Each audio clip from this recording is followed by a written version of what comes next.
நடு ராத்திரியில ஒரு சுடுகாட்டுல வயசான பாட்டி ஒருத்தங்க பள்ளம் தோண்டிக்கிட்டு இருந்தாங்க. அவங்க கையில ஒரு கரண்டி இருந்துச்சு. இன்னும் கொஞ்ச நேரத்துல இந்த உலகத்தை விட்டு நான் போக போறேன்.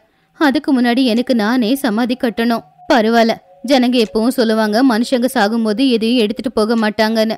ஆனா இந்த மந்திர கரண்டிய நான் என் கூடவே தான் எடுத்துக்கிட்டு போறேன். இனி யாராலையும் என்ன மாதிரி மோமோஸ் பானிபூரிய செய்ய முடியாது. அந்த சுவை இன்னைக்கு என் கூட சேர்ந்து இந்த சமாதியில அழிய போகுது அப்படின்னு சொல்லி அந்த வயசான பாட்டி அவங்க கையில இருக்கிற மந்திர கரண்டியை கையில பிடிச்சுக்கிட்டே குழியில படுத்து மேலேயே மண்ணை போட்டுக்கிட்டாங்க. அவங்க குழியில படுத்த உடனே திடீர்னு அங்க மேகங்கள் எல்லாம் இருள ஆரம்பிச்சது. இடி மின்னல் சத்தத்தோட மழையும் பெய்ய ஆரம்பிச்சது. அப்ப அந்த உடம்புல இருந்து உயிர் பிரிஞ்சு ஆன்மா வெளியில வந்துச்சு. நான் போயிட்டு வரேன். விடிய காலையில ராம்பூர் கிராமத்துல குளிர் ரொம்ப அதிகமா இருந்துச்சு. அந்த கிராமத்துல ஒரு அழகான சந்தையும் இருந்துச்சு. அந்த சந்தையில நந்திதா அப்படிங்கிற ரொம்ப ஏழு பொண்ணு கிழிஞ்சு போன துணியை போட்டுக்கிட்டு அழுதுகிட்டு இருந்தா. மோமோஸ் பானிபூரி அம்மா ஏன் இன்னும் வரல? மோமோஸ் பானிபூரி அம்மா எங்க போயிட்டாங்க? அப்போ ஒரு ஆளு அங்க வந்தாரு. அட, மோமோஸ் விற்கிற அந்த அம்மா இந்த உலகத்தை விட்டு போயிட்டாங்க. அவங்கள நாங்க ரொம்ப மிஸ் பண்ணிக்கிட்டே இருக்கோம் அப்படி சொல்லி அந்த ஆள் அங்கிருந்து போயிட்டான். இந்த பக்கம் நந்திதா அழுது அழுது உடம்பு முடியாம ஆயிடுச்சு. அம்மா, என்னை விட்டுட்டு எங்கம்மா போயிட்டீங்க? இந்த உலகத்துல உங்களை விட்டா எனக்கு வேற யாருமே இருக்கலையே. நீங்க தான் எனக்கு தினமும் பணம் கூட வாங்காம மோமோஸ் பானிபூரி கொடுத்துக்கிட்டு இருந்தீங்க. இப்ப நீங்களும் இல்லையா? அப்ப அங்க இருக்கிறவங்க எல்லாருமே நந்திதாவை பார்த்துக்கிட்டு இருந்தாங்க. அப்போ ஒருத்தங்க ரொம்ப கோவமா வந்து நந்திதா கிட்ட கோவமா சொன்னாங்க.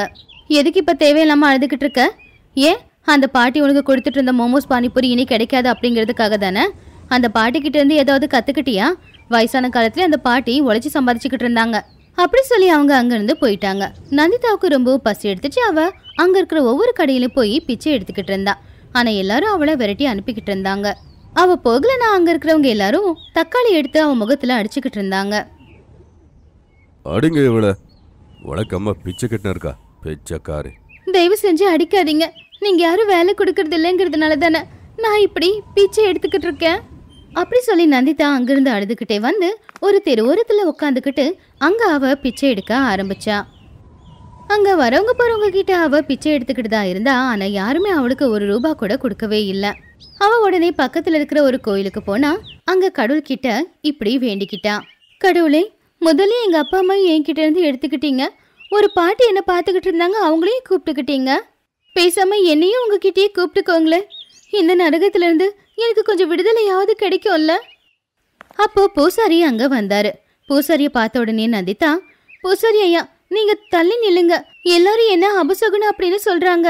நீங்க அபசகுனமா இருந்தா கடவுள் உங்களை இங்க அமைச்சிருக்க மாட்டாங்க. கடவுளுக்கே நீங்க பிரச்சனை இல்லை. நாங்க மனுஷங்க அப்படி பண்ணலாமா? நாங்க கண்டிப்பா ஏத்துக்கணும். உன்னோட பிரச்சனை எனக்கு தெரியும். நீ பிச்சை எடுக்கிறத விட்டுட்டு ஏதாச்சும் வேலை பாரு. அதுக்கப்புறம் பாரு, கடவுள் தானாவே வந்து உனக்கு உதவி பண்ணுவாங்க. ஏன்னா இந்த ஜனங்க பிச்சைக்காரங்களை ஏத்துக்க மாட்டாங்க. அப்படி சொல்லி பூசாரி பூஜை செய்ய ஆரம்பிச்சாரு. நந்திதா கோயிலுக்கு வெளியில உட்காந்துக்கிட்டு பிச்சை எடுத்துக்கிட்டு இருந்தா. அப்பதான் அங்க ஒரு வயசு பையன் ஆதித்யா வந்தான். நந்திதா அவன்கிட்டயும் பிச்சை கேட்டா. அண்ணா, நான் ஒரு வாரமா எதுவும் சாப்பிடல அண்ணா. நந்திதா வாயில இருந்து அண்ணா அப்படிங்கிற வார்த்தை வந்த உடனே ஆதித்யா ரொம்ப சந்தோஷமா நந்திதா பக்கத்துல போய் உட்காந்துக்கிட்டான். அதுக்கப்புறம் ஒரு நல்ல ரெஸ்டாரண்ட்டுக்கு அவளுக்கு கூட்டிட்டு போய் அவளுக்கு வயிறார சாப்பாடு போட்டான். ஆனா அங்க ரெஸ்டாரண்ட் வெயிட்டர் சொன்னா, சார், இந்த பிச்சைக்காரங்களுக்கு இது சார் சாப்பாடெல்லாம் போடுறீங்க, எங்க ரெஸ்டாரண்ட்டுக்கு அவமானம். வெயிட்டர் அப்படி சொன்னது கேட்டு ஆதித்யாவுக்கு கோவம் வந்துச்சு. அவன் அந்த சாப்பாடு தட்டை வெயிட்டர் மேல தூக்கி போட்டுட்டான். அதுக்கப்புறமா அவன் பணம் கொடுத்து நந்திதாவை இன்னொரு ரெஸ்டாரண்ட்டுக்கு அவன் கூட்டிக்கிட்டு போனான். நந்திதா அதை பார்த்து ஆச்சரியப்பட்டா. அண்ணே, இவ்வளவு கோவப்படுறது நல்லதில்ல. இந்த உலகத்தையும் எனக்கு பிடிக்கல. பிச்சை எடுக்கும்போது கேவலமா பார்ப்பாங்க. கஷ்டப்பட்டு உழைச்சு சம்பாதிக்கும் போது ஷார்ட்கட்ல சம்பாதிச்சிருக்கான்னு சொல்லுவாங்க. என்ன நடந்தாலும் திட்டுக்கிட்டே இருக்காங்க. வாழ்க்கையில என்ன நடக்குதுன்னு அவங்களுக்கு தெரியாது. ஒன்னும் கவலைப்படாத தங்கச்சி, சாப்பிடு. ஆதித்யா சொன்னது கேட்டு நந்திதா யோசிக்க ஆரம்பிச்சா. சாப்பாடு சாப்பிட்டு முடிச்சதுக்கு அப்புறமா ஆதித்யா நந்திதாவுக்கு 10,000 ரூபாய் கொடுத்துட்டு நாளைக்கு வந்து உன்னை பாக்குறா அப்படின்னு சொல்லிட்டு போயிட்டான். நந்திதா அன்னையில இருந்து ஆதித்யாவுக்காக காத்துக்கிட்டு தான் இருந்தா. அவன் கொடுத்த பணத்துல நந்திதா அடுத்த நாளே அதே இடத்துல பானிபூரி வண்டியை வச்சு நடத்தினா. அங்கதான் அந்த பானிபூரி பாட்டியும் பானிபூரி வித்துக்கிட்டு இருந்தாங்க. அங்க வந்தப்போ நந்திதா பார்த்தா இன்னும் நிறைய பேர் பானிபூரி வண்டி வச்சு நடத்திக்கிட்டு இருந்தாங்க. அம்மா இருக்கும்போது எந்த பானிபூரி கடையும் இருக்குல்ல, இப்ப இங்க இவ்ளோ இருக்கே. எல்லாரும் வியாபாரம் ஆரம்பிச்சிட்டாங்க போல. எல்லா கடைகளுக்கும் போய் எல்லாரும் பானிபூரி வாங்கி சாப்பிட்டுக்கிட்டு இருந்தாங்க. ஆனா நந்திதாவோட கடைக்கிட்ட யாருமே வரவே இல்லை. அப்போதான் ஒரு பெரியவர் அங்க வந்தாரு. ஏம்மா, நீ பிச்சை எடுக்கிறத நான் பார்த்துருக்கேன்னு. நீ இப்போ பண்ணது நல்ல வியாபாரம். குடுமா, எங்களுக்கு கொஞ்சம் பானிபூரி குடுமா. சரிங்க தாத்தா, இந்தாங்க சாப்பிடுங்க அப்படின்னு நந்திதா பானிபூரி கொடுத்ததும் அவங்க பானிபூரி வாங்கி சாப்பிட்டு போனதுக்கு அப்புறமா பக்கத்துல பானிபூரி வண்டி வச்சிருக்கிற ஒருத்தன் நந்திதா கிட்ட வந்தான். ஏய் பிச்சைக்காரே, இங்கிருந்து வண்டி எடு, இல்லைன்னா பாரு. நான் உங்களை தடுக்காத போது நீங்க எதுக்கு வந்து என்ன தடுக்கிறீங்க? இந்த இடம் என்ன உங்க அப்பாவுக்கு சொந்தமானதா? பிச்சைக்காரிக்கு பேச்ச பாத்தியா? வாங்க, இந்த கடையை அடிச்சு நொறுக்குங்க. அப்படி அவங்க எல்லாரும் சேர்ந்து நந்திதாவோட அந்த வண்டியை கவுத்து போட்டுட்டாங்க. எல்லா பொருட்களும் வீணா போச்சு. அதை பார்த்து பாவம் நந்திதா உட்காந்து அழுதுகிட்டு இருந்தா. இந்த உலகத்துல எனக்கு வாழவே விருப்பம் இல்லை. இன்னைக்கு நைட்டு நான் படுத்து தூங்கினதுக்கு அப்புறமா எழுந்திருக்கவே கூடாது. நந்திதா வண்டி பக்கத்திலே உட்காந்து அழ ஆரம்பிச்சா. அவ எப்படியோ கஷ்டப்பட்டு அந்த வண்டியை நிமித்தி அது மேலேயே ராத்திரி படுத்து தூங்குனா. காலையில அவ எழுந்துச்சு பார்க்கும்போது அவனுடைய வண்டியில பானிபூரி செய்யறதுக்கு தேவையான எல்லா பொருட்களும் இருந்துச்சு. கூடவே நிறைய மோமோஸும் இருந்துச்சு. அதை பார்த்து நந்திதா ஆச்சரியப்பட்டா. அட, பானிபூரி, மோமோஸ், இந்த மாதிரி தானே அந்த பாட்டி பானிபூரி செஞ்சுக்கிட்டு இருந்தாங்க. இந்த வாசத்தை என்னால மறக்கவே முடியாது. பாட்டி போனதுக்கு அப்புறமா பாட்டி செய்யற மோமோஸ் பானிபூரிக்காக ஊர் ஜனங்க தவிச்சுக்கிட்டு இருக்காங்க. அந்த வாசம் ஊர்க்காரங்களுக்கும் வந்துச்சு. எல்லாருமே நந்திதாவோட வண்டி கிட்ட போய் நின்னாங்க. நந்திதா கிட்ட அவங்க எல்லாருமே பானிபூரி மோமோஸ் வாங்கினாங்க. அக்கா, அம்மா போலே நீங்க பண்றீங்க. அவங்க மாதிரி எவ்வளோ ருசியான பானிபூரி யாருமே பண்ணதே இல்லை. நீங்க எப்படி பண்ணீங்க?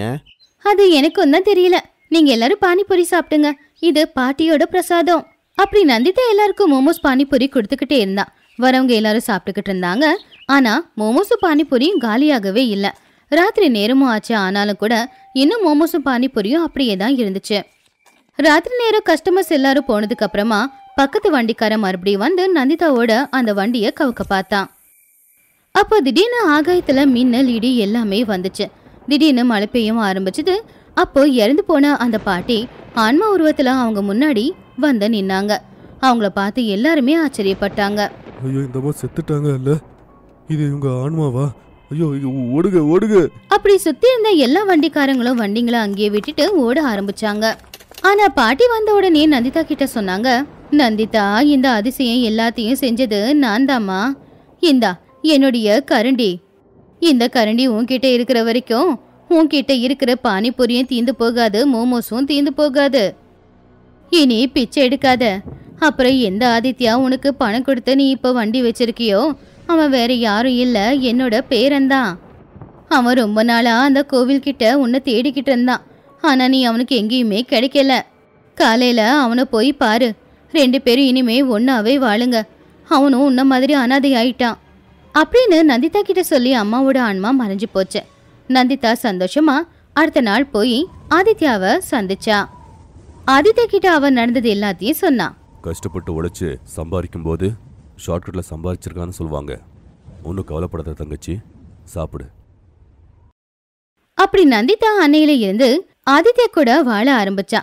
இப்படி கொஞ்ச நாள்ல அவ சொந்தமா ஒரு வீடையும் கட்டிக்கிட்டு நல்லபடியா அந்த மோமோஸ் பானிபூரி வியாபாரமும் செஞ்சுக்கிட்டு எந்த ஒரு கஷ்டமும் இல்லாம சந்தோஷமா வாழ்ந்துகிட்டு இருந்தா.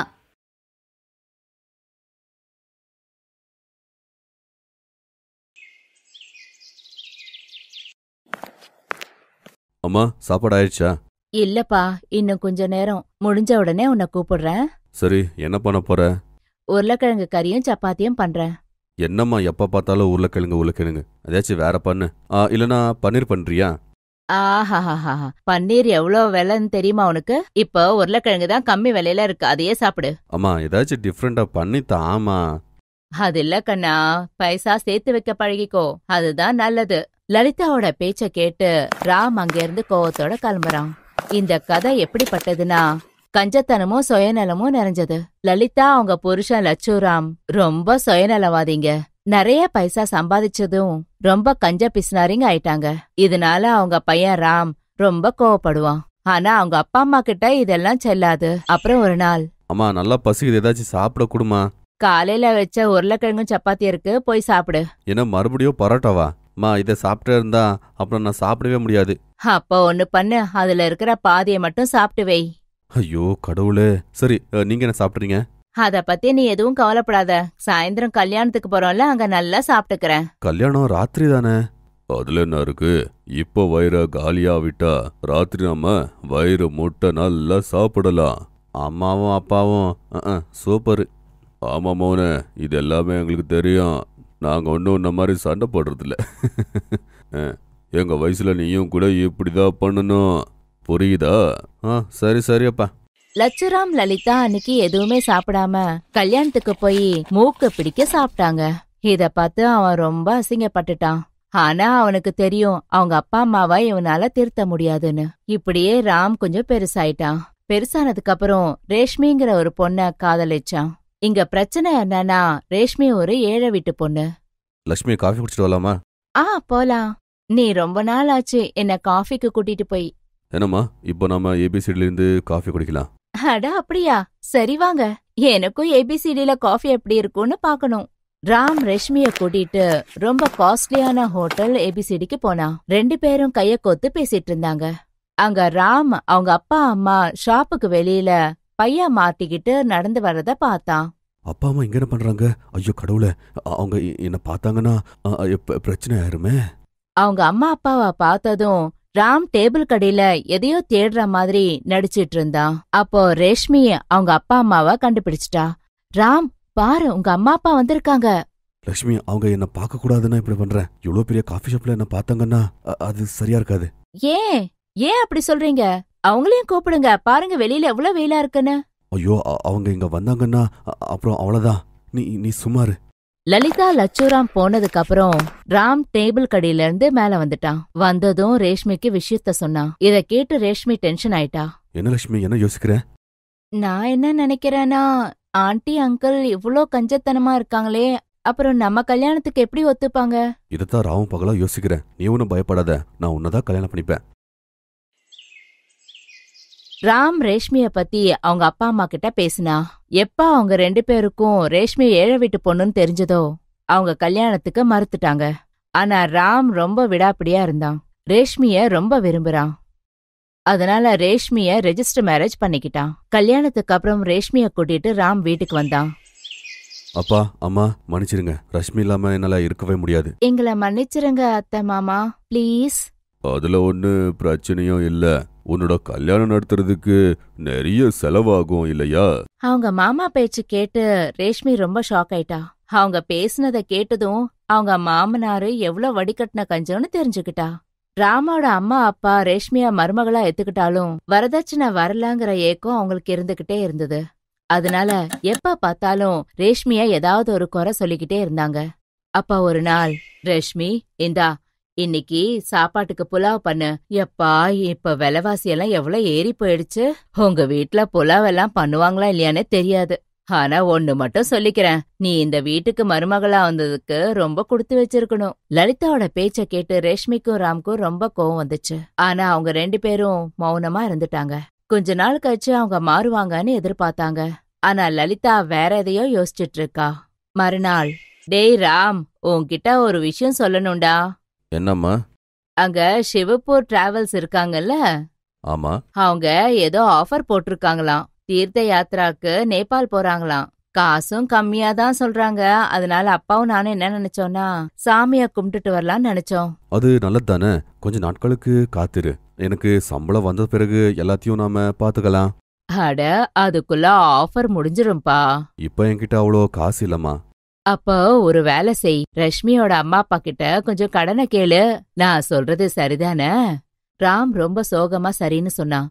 ஆனா அவனுக்கு தெரியும் எதுக்காக இப்படி கேக்குறாங்கன்னு. அங்க ரேஷ்மியோட அப்பா எப்படியோ கஷ்டப்பட்டு பணத்தை சேர்த்து கொடுத்திருக்காரு. ஆனா இப்பதான் லலிதாவோட ஆட்டம் ஆரம்பிச்சிருக்கு. நேபாள்ல இருந்து திரும்பி வந்ததுக்கு அப்புறம் லலிதா ஏதாவது ஒரு காரணத்தை காட்டி ரேஷ்மியோட அப்பா கிட்ட இருந்து பணத்தை வாங்க சொல்லிட்டு இருக்கா. அட, அதுக்கு என்னம்மா இப்போ 2 வீடும் ஒண்ணுதானே? ஆமா அத்தை, நீங்க சொல்றது உண்மைதான். இப்படியே கொஞ்ச நாள் கடந்தது. ஒரு நாள் ரேஷ்மி வீட்ல எல்லாருக்கும் பிரியாணி செஞ்சிருக்கா. வீட்ல எல்லாருக்கும் அந்த பிரியாணி பிடிச்சிருந்தது. அப்ப அவங்க மாமியார், அட மருமகளே, நீ ரொம்ப நல்லா பிரியாணி செய்ற. எங்க கத்துக்கிட்ட நீ? அம்மா கத்து கொடுத்தாங்க அத்தை.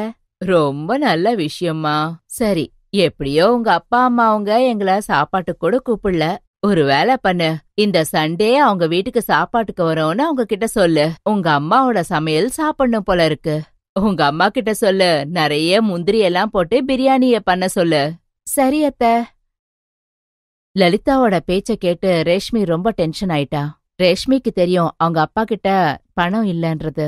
இந்த மாதிரி நேரத்துல வீட்ல எல்லாரும் விருந்துக்கு போனா ரொம்ப கஷ்டம்னு அவ புரிஞ்சுக்கிட்டா. அந்த நேரத்துல அவ ஒரு ஐடியாவை போட்டா. அப்புறம் எல்லாரும் சண்டே ரேஷ்மி வீட்டுக்கு போறதுக்கு ரெடி ஆயிட்டாங்க. அங்க போனதும் ஒரு பெரிய பாத்திரத்துல சுவையான பிரியாணி ரெடியா இருந்தது. அதுல முந்திரியும் பாதாமும் இருந்தது. அத பார்த்ததும் மாமியாருக்கும் மாமனாருக்கும் சந்தோஷம் தாங்க முடியல. இந்தாங்க அத்தை, எங்க அம்மா செஞ்ச சமையல சாப்பிட்டு பாருங்க. ஆ ஏன் சாப்பிட மாட்டேன்? சம்மந்தி இவ்ளோ ருசியான சாப்பாடு செஞ்சிருக்காங்கல்ல, வயிறு நிறைய சாப்பிடுறேன். மாமனாரும் மாமியாரும் நல்லா சாப்பிட ஆரம்பிச்சுட்டாங்க. வயிறு நிறைய சாப்பிட்டாலும் இன்னும் நிறைய பிரியாணி மிச்சம் இருந்தது. ஒரு வேலை செய்யலாம் அத்தை, மிச்சம் இருக்கிற பிரியாணிய நம்ம எடுத்துட்டு போலாமா? வீட்ல உட்காந்து பொறுமையா சாப்பிடலாம். நல்ல ஐடியா, எடுத்துட்டு வா. ராம் இத பார்த்து ரொம்ப டென்ஷனா இருக்கான். ஆனா ரேஷ்மி கொஞ்சம் கூட டென்ஷனே இல்லாம இருக்கா. மறுநாள் கிச்சன்ல இருந்து லலிதா சத்தமா, ரேஷ்மி, ஓ ரேஷ்மி, இங்க இருக்கிற பாஸ்மதி ரைஸ் எங்க? அப்புறம் பாதாம் முந்திரியும் காணுமே. அது நான் நேத்து அங்க எடுத்துட்டு வந்தேன் அத்தை. அத வச்சுதான் நேத்து பிரியாணி செஞ்சேன். அது என்னன்னா அத்தை, அப்பா அம்மா கிட்ட அவ்வளவு பைசா இல்ல, அதனாலதான் எல்லாத்தையும் இங்க இருந்து எடுத்துட்டு வந்தேன். என்ன இருந்தாலும் 2 வீடும் ஒண்ணுதானே அத்தை. இத கேட்டதும் மூஞ்சில் அடிச்ச மாதிரி ஆயிடுச்சு லலிதாக்கு. அப்புறம் என்ன சொல்றதுன்னே புரியல. அப்புறம் வாசல்லயே நின்ன ராம்க்கு அவன் வைஃப் பண்ண புத்திசாலித்தனத்துக்கு உள்ளுக்குள்ளேயே சிரிச்சுக்கிட்டான். Thanks for watching.